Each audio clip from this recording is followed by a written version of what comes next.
This is Keith Helwig from Cops Corrections Videos. If you like my videos, please hit the red subscribe button. Today I'd like to talk about protecting yourself while you're at work. I'm going to use the term officer as a generic term for correctional officers and police officers, although there are specifics to each one. Now, as a correctional officer, protect yourself. If you work in a particularly violent institution and they issue you a stab vest, wear your stab vest.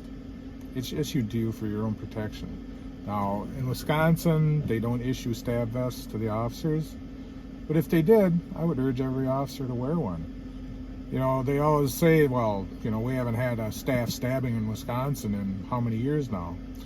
Well, like everything else in our line of work, whether it's corrections or police work, we don't train for what we do, we train for what we might have to do. You just might have to rely on that stab vest sometime. Conversely, the same applies to police officers with a bullet-resistant vest. Now, I'm wearing my vest. I hate it. I'm a fat guy. I sweat tying my shoes.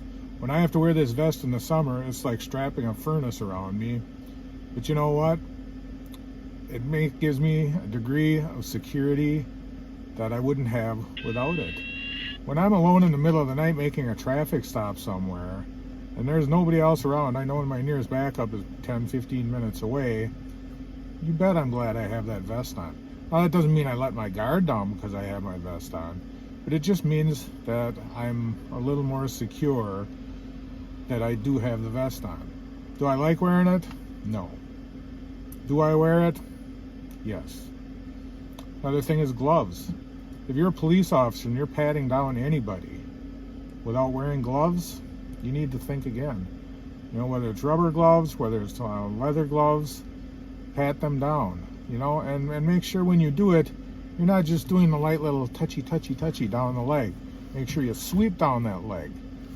Make sure you go up into the crotch area, you know. Everybody knows how to use the wedge to go into the crotch area, under the breasts. It's the same thing in corrections if you're a male working a female institution. Don't be afraid to search in private areas. Don't be invasive about it. Don't grab their breast or pull a Donald Trump move on their lower regions. Just be careful what you do when you do it. You know, another thing that I always told people in prison, never use the handrails on a stairway. Think about it. When I worked at my last institution, we had a dining hall, and it was a downstairs dining hall. Every one of the inmates on one end of the institution, which was probably about 700, 800 inmates, ate in that dining room. Now, they didn't all eat at once. We pretty much had it so there was less than 100 people in the dining hall at any one time. But you got to remember, every one of those inmates walked down those stairways using those handrails. Well, we all know the sanitation measures that a lot of inmates take. And we also know what they do with their hands because they're bored. Do you want to be rubbing your hands along that same rail that they've just used? No. So if you're going downstairs and you have to use rails, wear gloves. Gloves are a great protector. Now, we're living in a COVID world.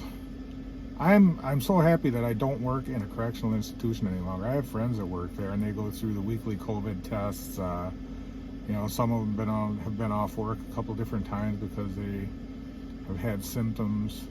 It's a horrible situation to work in right now. And I'm fortunate that I don't work in that situation any longer. I work as a police officer for the main part now, and even as a police officer, I've gone into places where when I leave there, I feel like going home and taking a shower and getting a shot of penicillin. Whenever I make a traffic stop, one of the first things I do is I put this on. Now, do I like this? No, I don't like this.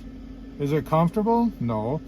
Although in Wisconsin, it is kind of nice to have this in the winter to pull up over my ears so my ears don't get cold.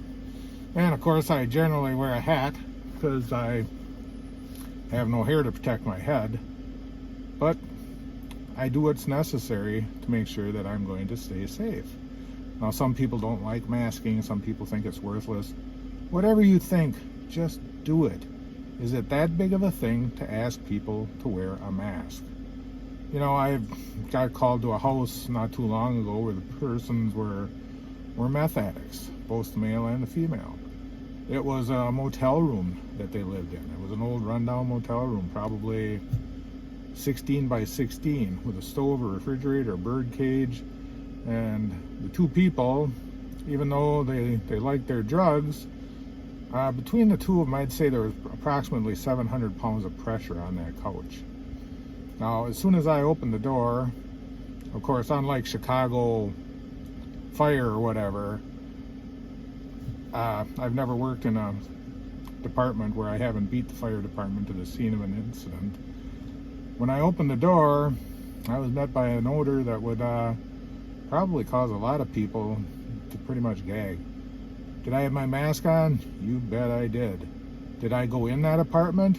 You bet I didn't. The woman was sitting on a couch having what she felt was a heart attack. I got all her information verbally from the male party, and I relayed it to the ambulance crew. The ambulance crew came there, and they had N95 masks on, they had gloves on. They did everything they could to protect themselves.